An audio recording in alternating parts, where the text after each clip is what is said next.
سہام اور کتے کو مارنا کیسا ہے؟ رسول اللہ صلی اللہ علیہ وسلم کا اس بارے میں کیا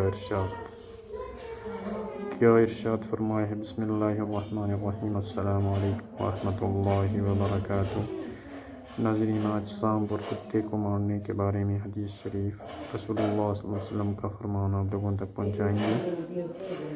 حضرت ابن عمر رضی اللہ عنہ سے روایت ہے کہ میں نے رسول اللہ صلی اللہ علیہ وسلم کو کتوں کے مارنے کا حکم دیتے ہوئے سنا۔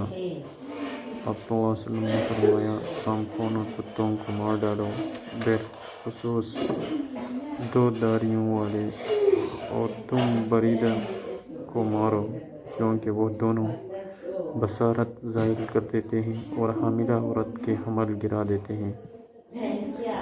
زہری رحمۃ اللہ علیہ نے فرمایا، ہمارے خیال میں یہ ان کے زہر کے اثر کی وجہ سے ہے، اور اللہ تعالیٰ ہی بہتر جانتا ہے۔ سالم نے کہا، ابن عمر رضی اللہ عنہ نے کہا کہ ایک عرصے تک میں جو بھی سانپ دیکھتا تو اسے مارے بغیر نہ چھوڑتا تھا۔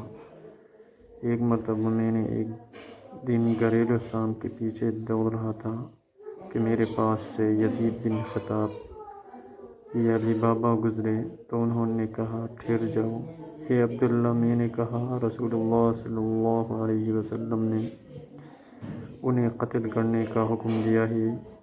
انہوں نے کہا، رسول اللہ صلی اللہ علیہ وسلم نے گھریلو سانپوں کو مارنے سے منع فرمایا ہے۔ اس کا مطلب یہ ہے کہ گھر میں رہنے والے سانپوں کو نہیں مارنا چاہیے، باقی جو بھی ملے مارنا چاہیے۔